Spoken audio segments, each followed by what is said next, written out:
Welcome to The Hot Slice, a podcast brought to you by Pizza Today magazine.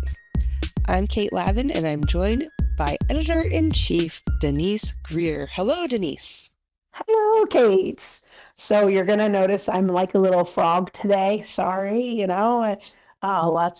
just get a cold. But you know what? The show must go on, and we're going to continue to record a podcast even with a cold. So you're just going to get a little froggy co-host today, Kate. I'm sorry. And speaking of the show must go on, we are somewhat recently back from Pizza Expo Columbus, where we recorded a bunch of podcasts that you're going to hear in the coming weeks. Oh, I'm so excited for those. We talked to so many people, and I am just jazzed for those episodes to air. But this week is going to be something special because we have a pizza company that is celebrating their 20th anniversary. How amazing. All right, Kate, give them the spiel. Who are we talking to? This week we talked to Jen Strickland, co-founder, owner, and queen of pies at Home Slice, based in Austin, Texas, and Jeff Mettler, who oversees special projects for the pizzeria, which has 4 locations, 3 in Austin and 1 in Houston, Texas. They opened in 2005 with their South Congress Avenue location, and on November 15th, they are celebrating 20 years in business with a Carnival of Pizza. I didn't know what that meant, but we are going to find out.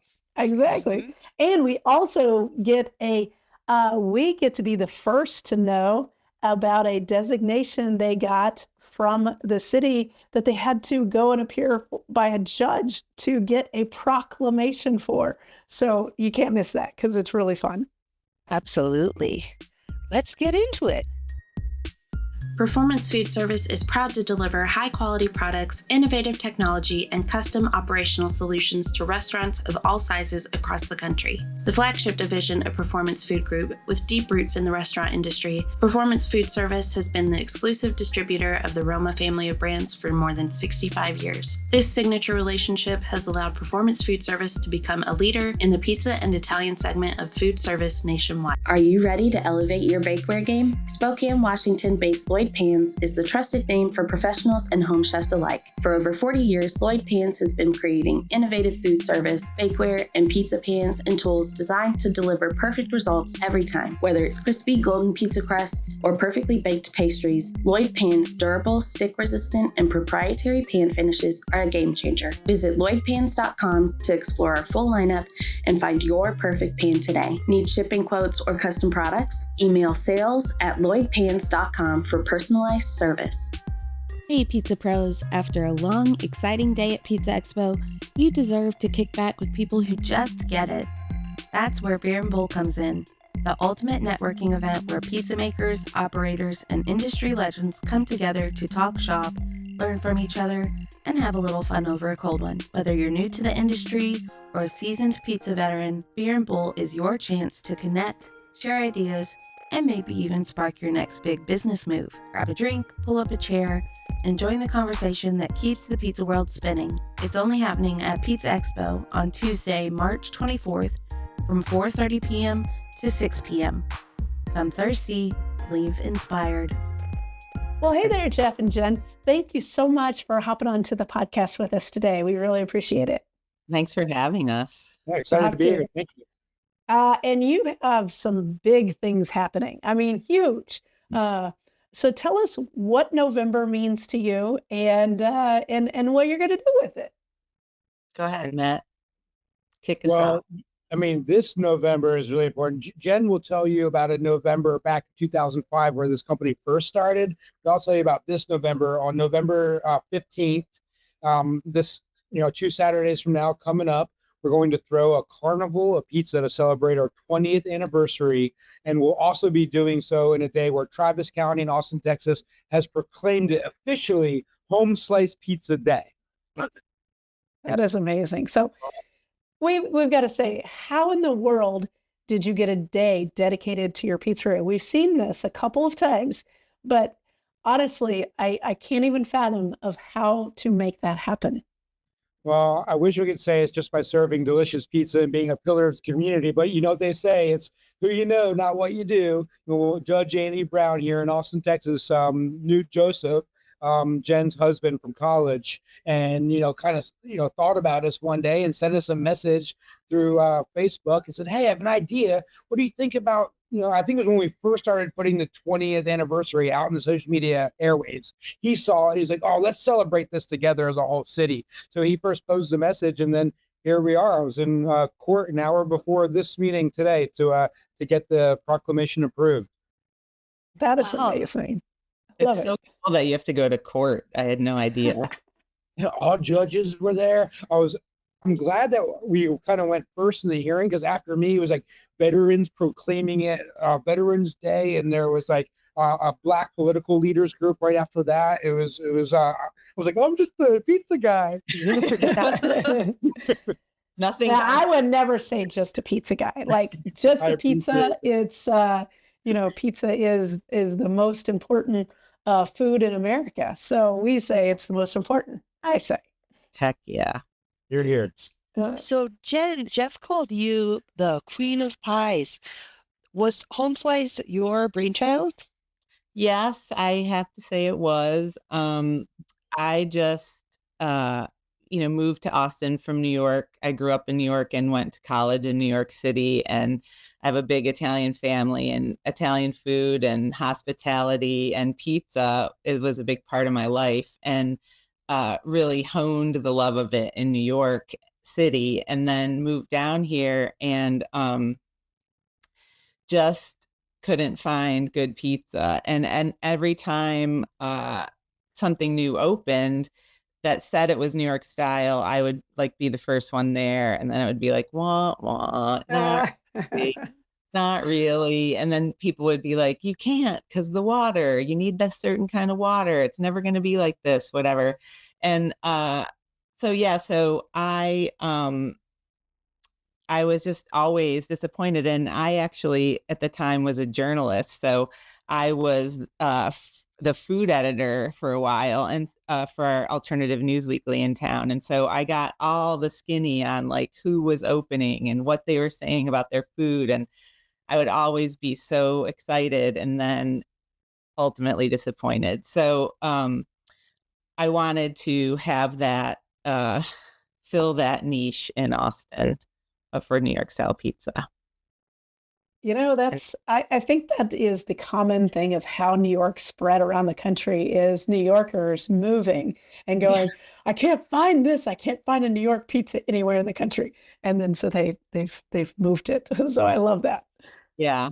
And really the best of all those kind of foods, like biscuits, like all the things that are from different parts of the country, if you can produce it authentically, then people are going to love it, Now, how long did it take you guys to come up with that signature style that to come up with your pizza?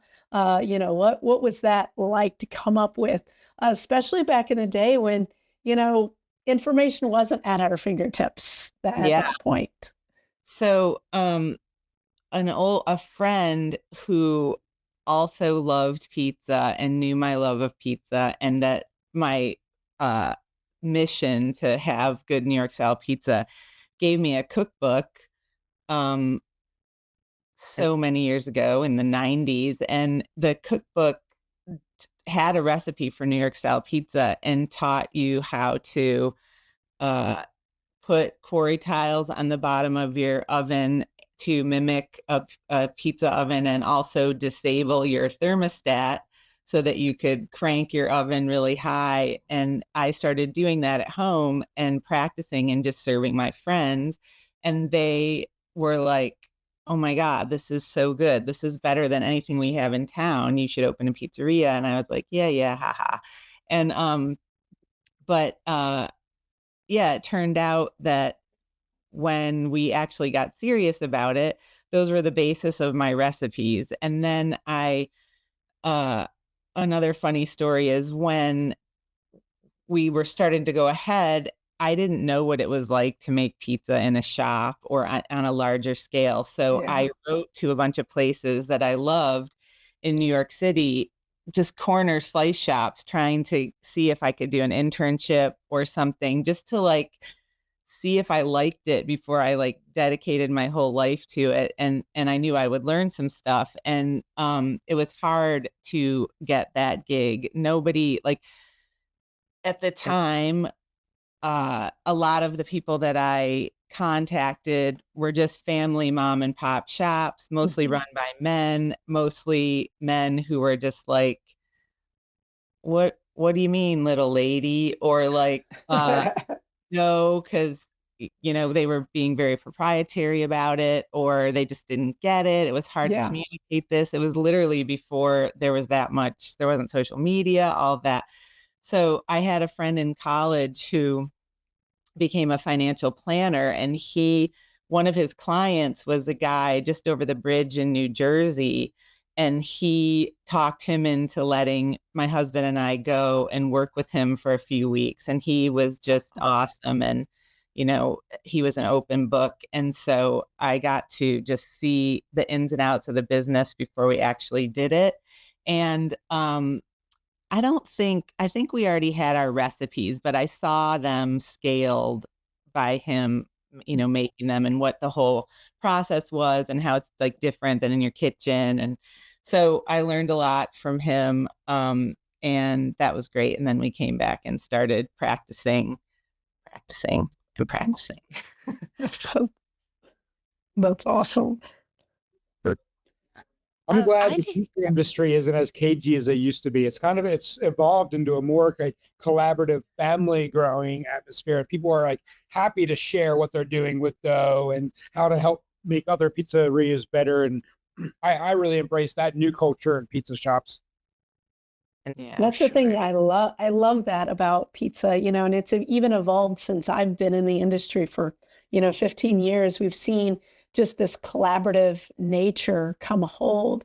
How have you been able to experience that? I mean, you were able to kind of initiate that by reaching out to people and saying, "Hey, I need to learn this. Somebody teach me." And how has that kind of changed there? Has it changed there in Austin for you? Because Austin's just become into this pizza city. Yeah, it really has.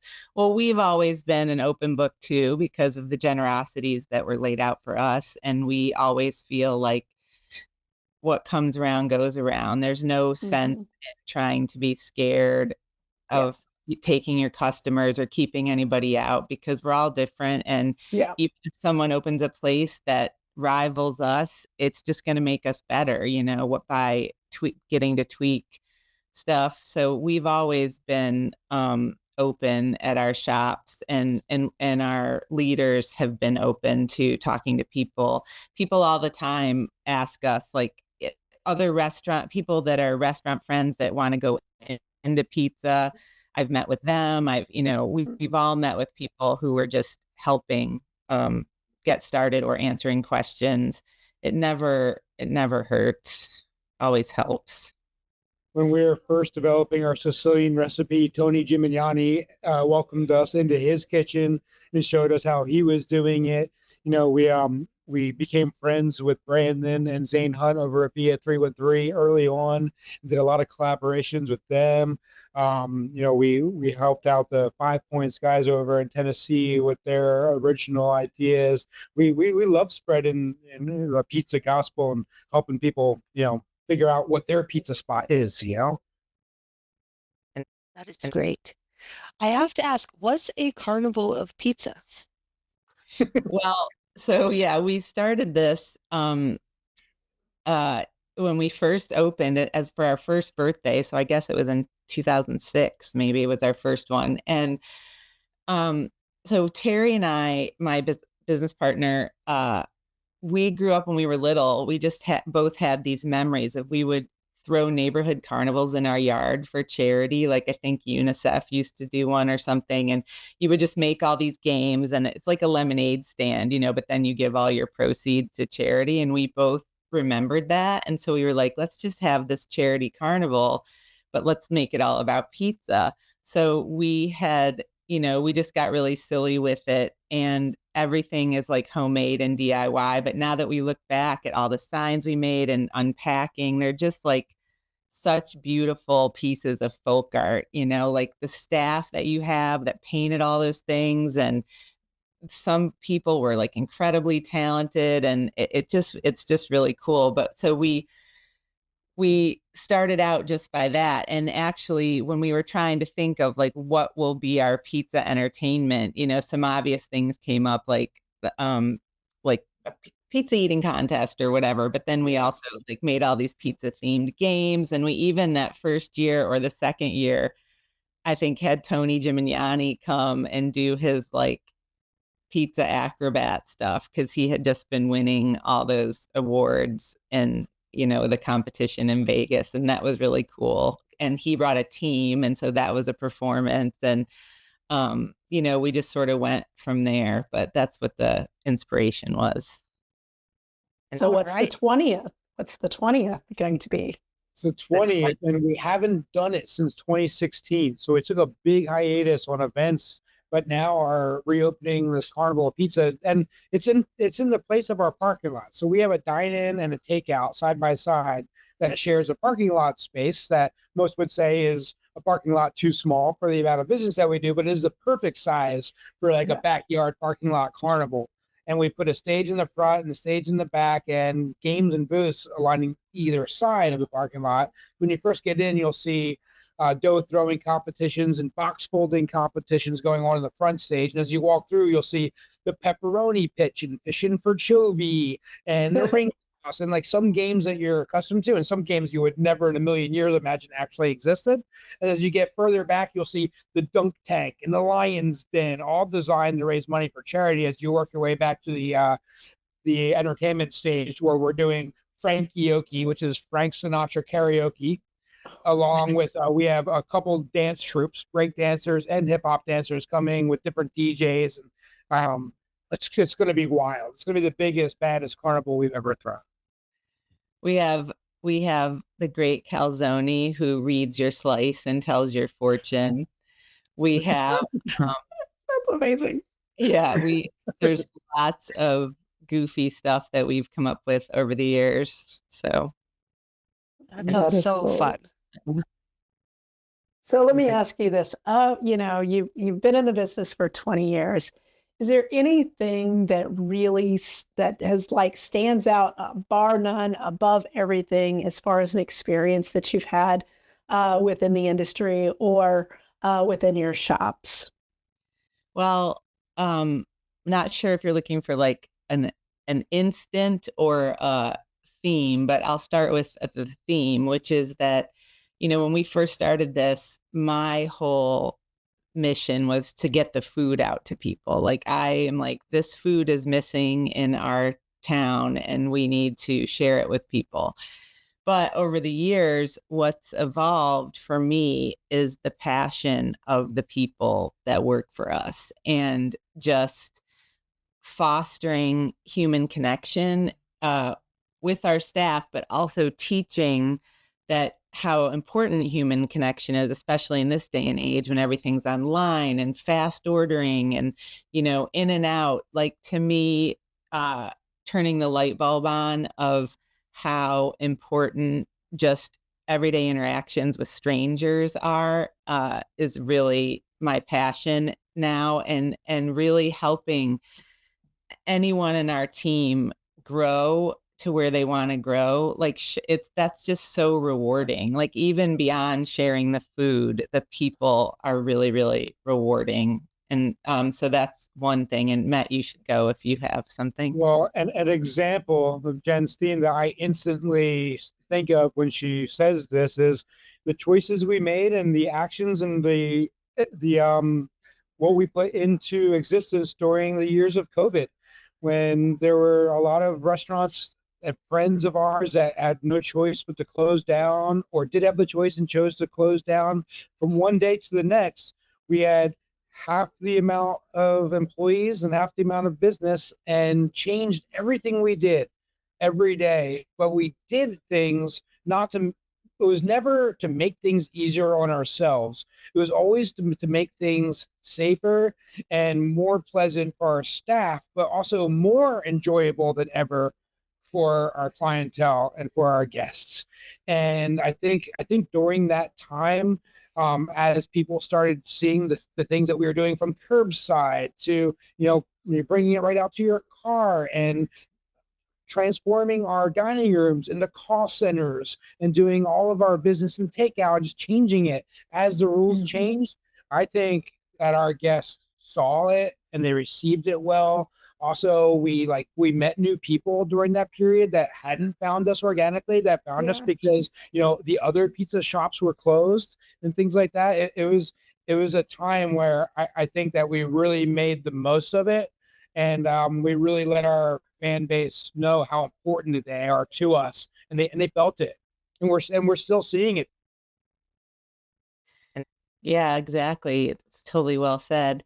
If we're talking about like an instant or a moment in the restaurant, I'm not there every day like I used to be. But so like I'm sure our staff would have so many great, great stories. But one thing I remember from early on when we opened, which is this just sort of illustrates exactly what I was saying in my theme, that the power went out and it was in winter, and Austin doesn't get very cold, but this was like a cold, sleety, cold rain, and it was like early December. So we had just opened in November and the lights went out and we didn't really know what to do.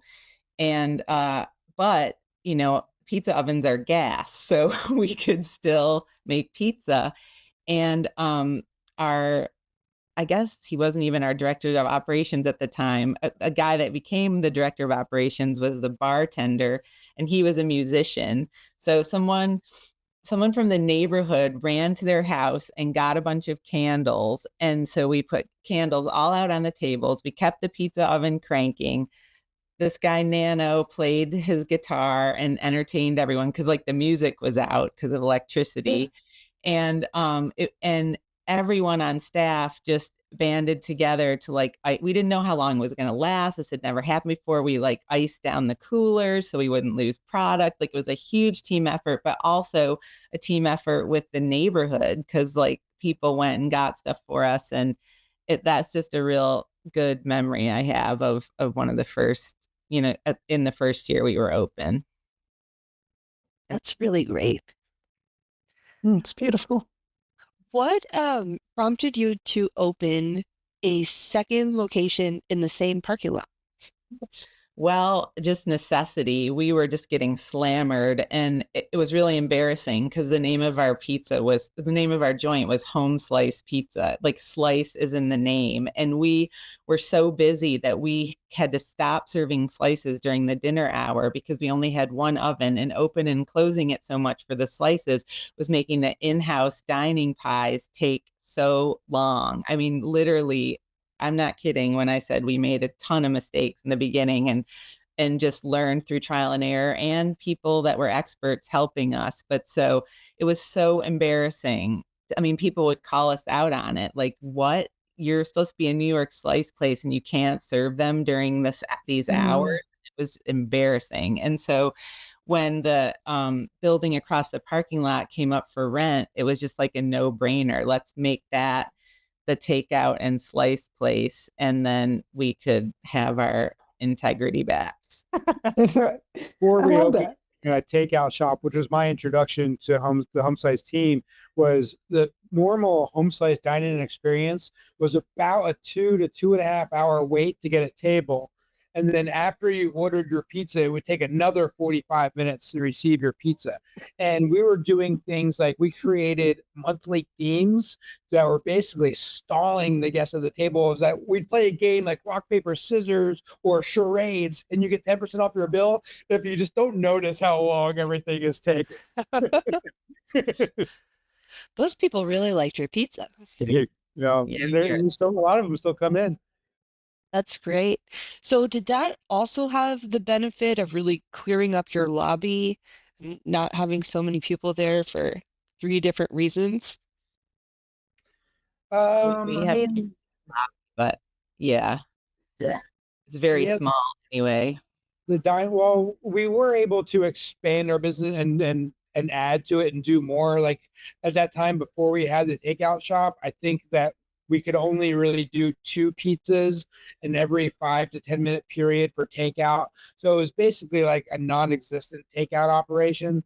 And now I couldn't. It's something like more than a pizza a minute that we're able to do over in the takeout shop. All the orders of like 80 and 100 pizzas that we said no to for 4 years, we're able to say yes to all those now. And what I used to say when people ask me why we opened more home sites, my answer was always to not add takeout, but to create a takeout experience. And our team over there really goes above and beyond. They're like fine dining folks behind the counter and can really turn people's days around if they're having a bad day and know every single thing about our food and our history. And right now they're selling raffle tickets for free pizza for a year. In 1 week, we've sold almost 300 raffle tickets already because our staff just cares so much. That's great. So cool. What do you think are some things that other places that are maybe not doing takeout as well as they could be, what could they be doing better that you see Home Slice doing? Oh gosh, Jen, you have something on your mind for this one? Well, I was just gonna say, we have always from the beginning been super hospitality focused, and like we really want to have unreasonable hospitality. Like we're such a volume business that it's hard to get exactly where I want to go with this because like I really want to um and we do it all the time on really small levels, but like I would love to really do some huge. I don't know if you guys watch The Bear, but there's a scene when they made it snow for those people, like that kind of big grand thing I would love to do, but we're on top of it all of the time. And so, you know, um hospitality is like really, really important. And I forgot the question. So can you repeat it? I was just asking about what makes your takeout experience Okay, so yeah. great. So hospitality is really important. And so the minute we opened the takeout side, we were like, what can we do? How can we do more hospitality for takeout? And we're still, after even all these years, iterating to make it better, better, better. Like we have it's really on South Congress. It used to be a neighborhood street and neighborhood people came and it changed to be tourists. And we've never, and so there's been an adjustment and we've always tried to keep things going, no matter who our customers are in the hospitality realm. Like, for example, if you can't find a parking space and you're there to pick up a pizza, you can call and say, I can't find a parking space, and someone will run your food out, which, does. Oh, I love that. Or like you're a mom and you can't get out of the car because you have your baby with you. And there's so many things like that that we try to do on a case by case basis. And but we're always also trying to improve on that and think about it. And we really want the experience to be seamless and special, and for you to get a feeling of connection, even if you're doing a quick takeout transaction. That's great. So sorry, this cold. You're in an Austin spot, but then after the pandemic, or actually it was kind of during the pandemic because it was still kind of lingering on in 2022, you opened up in Houston. Tell us about getting to Houston and what that meant for your business and how different was Houston any different as far as, getting in there and functioning? Well, Yeah. let me just say how we got there, and then I was going to say I'm going to hand it over to Matt because he did a lot to open that shop, and it's really awesome. There's a nightclub that's really famous on our street called the Continental Club, and the owner of it is one of our investors, and he also has a club in Houston. And when the building next door came into his control, he really wanted us to be next to him there. And so that's how the opportunity in Houston came. I mean, I think we were ready to expand and wanted to try a different city, but that's why that was the first one that happened. And then now I'll pass it on to Matt. Yeah, that was in April of 2019 where Steve first called us with the opportunity. We thought about it all fall and then finally decided and signed the lease in January of 2020. We announced that we were opening in February of 2020, and then we had decided that I was going to go to Houston and move to Houston to oversee the building of it, and I was in Houston with an apartment locator when Jen's husband Joseph called me and said, "Hey, bud, come on back. We have to have a meeting. They're shutting down the dining rooms tomorrow." So we kind of shifted into that phase of our lives and really did some soul searching and thought, you know, both sides of the coin and decided to keep moving forward with the project. I finally moved there the day after Thanksgiving in 2020. We broke ground in June of 2021 and opened it in December of 2022. And it was, different. It's a little bit of a different model. It doesn't have a whole lot of a full service. It doesn't have a full service dining aspect. It's like a counter service with a giant patio and a couple of booths inside. And that was a little bit different for us. And at first, it was like, oh no, we're really missing the dining room part of it. But now it's like taking a turn where people of the community have really started thinking of us as their safe haven. And it's not just people that know us from Austin. People are discovering us for the first time in Houston and not having anything to compare it to and loving it. And those that do know Austin really well are loving it and telling us that it's just as good, if not better, than in Austin. And we have a really fantastic crew, most of which are from Houston, that are running it. And the neighborhood is really neat too.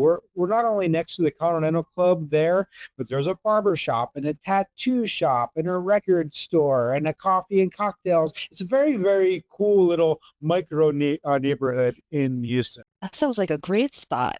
All of the people coming out of the club need a slice of pizza. That's fantastic. I will say too, Houston's got it's so much bigger and so more diverse and so many more people and so much more spread out. Like Austin can be a little precious when it comes to the food scene, and there's a lot of influencers and the new thing gets tons of attention. And I don't know whether if it's not happening the same way in Houston or if it's just too big for us to see it that way. But because of that, there's less, it's just more of like an authentic experience, the people coming to eat. I'm sure there are influencers that go and people that love it in that same foodie way, but it's almost like I've noticed that Houston isn't really responding to what kind of style it is, what kind of, it's just more like, is this a good place that I love? Is the vibe good? Is the atmosphere good? Is the food good? But it's just less of talking about it so much. I don't know if you feel that way, Matt, too, or not. Well, yeah, you totally do. One big difference that I see is that, in Austin, you can count how many businesses that have been operating for 30 or more years on one hand. And in Houston, there are too many to count. It's like so many of these families and like Tex-Mex or like there's so many restaurants that have been around for a really long time. And the people of Houston are they're very prideful of their neighborhood, very loyal to their neighborhoods. They're also loyal to the places that they've been going their entire lives. So in Austin, where everyone is all about going to the new place, in Houston, I think people are more about going to the places that they've always been to and less interested in the new kid on the block, which is why it's taken us a couple years to get on everybody's map. Oh, I love that. So 20 years, and as you're looking forward, what do you see with Home Slice? Like, Jen, what's your vision? We've always just tried to be really thoughtful about expanding. We're still loving what we do. It's fun. We love working with the people. And like I was saying before, since the people became the real focus, I mean, we feel like we have a lot of energy for that. And so expanding and stuff really depends on the people. If we have people that want to do it, if we have, if something serendipitously happens that there's a city that we're thinking about and we have employees that want to move there. If we knew that in advance, like we just want to grow real organically like that, so that we know that we have people that believe in our vision running the shops and everybody's happy and, that kind of stuff. So we are definitely open to opportunities, but we're, just kind of waiting for the universe to present them instead of seeking them out in some kind of like desperate way, And Matt, you might want to have to add to that at all. Yeah, I mean, that's exactly how I kind of view it. It's like growth is always something that we hope for, but without a timetable. It's all about, having the people that are ready to grow with us. And it is funny, where in most places we'll go out and make an expansion plan and search out certain neighborhoods. We've kind of relied on the universe, like Jen said, to kind of put these opportunities in our lap. And it's worked out pretty well. So when people tell us we need to change the way and be more intentional, I'm like, why? It's going all right, Well, and you're very people-centric with your business. I've definitely noticed that about you. So as you look at how you want to take care of your employees moving forward and kind of what you see with them, especially given, what's happening in the labor market, what is, what are you hoping to be able to do with your staff? I think, we want to pay a fair wage and above. We want to give benefits, all the ones that we can. We'd like to increase what we do going forward. There's so many things that inspire me about being a mentor of people just in their lives, So if there's lots of ideas on the horizon of how, we can do that kind of stuff that's different, that sets us apart from other restaurants. In the past year, we've been able to resurrect a tradition that we started doing after year one, is by taking our employees to New York City to eat pizza for 4 days straight. And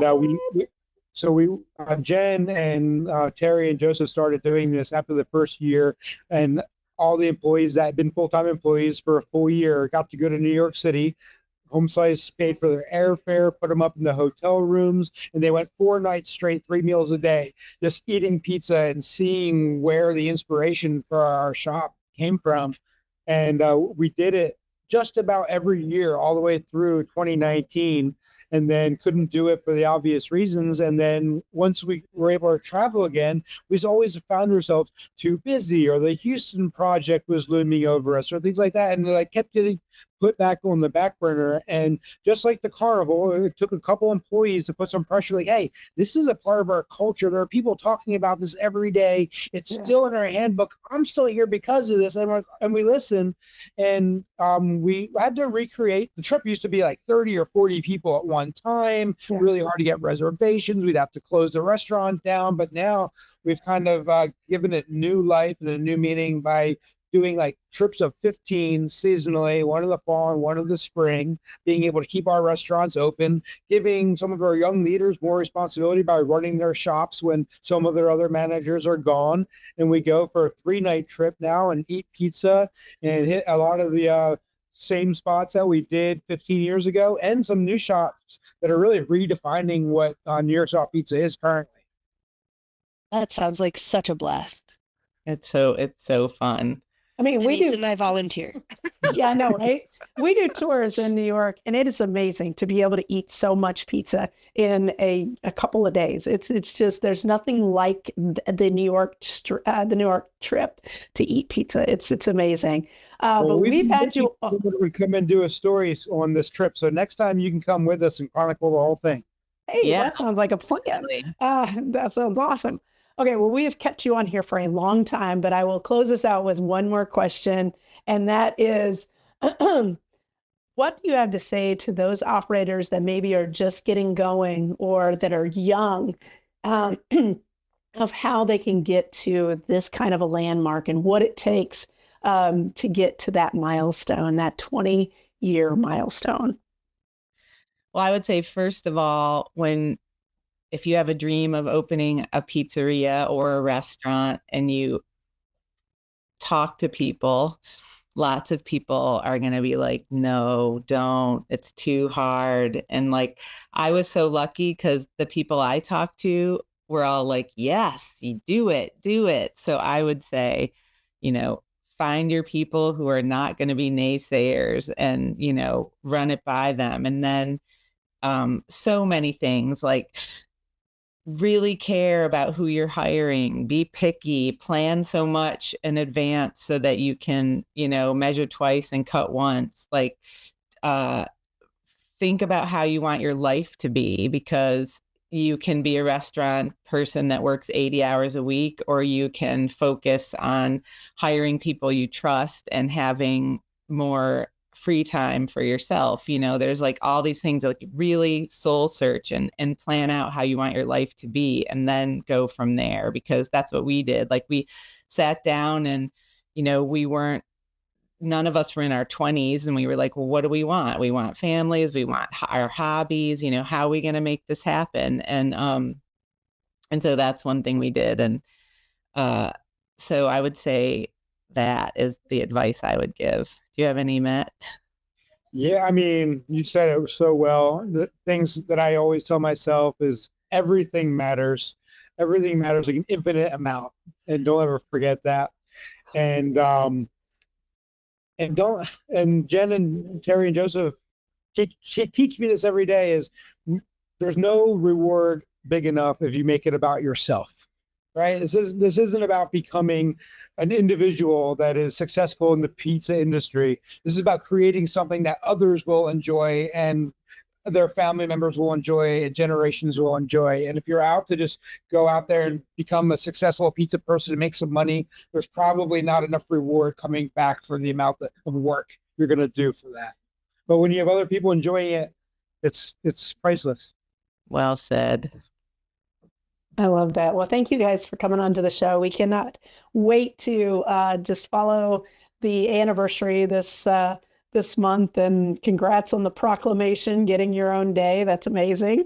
So we'll look out for that and to your continued success. Thank you so much. It was a pleasure talking with you guys. Thank you so much for having us. All right. Take care. Bye. All right. Bye-bye.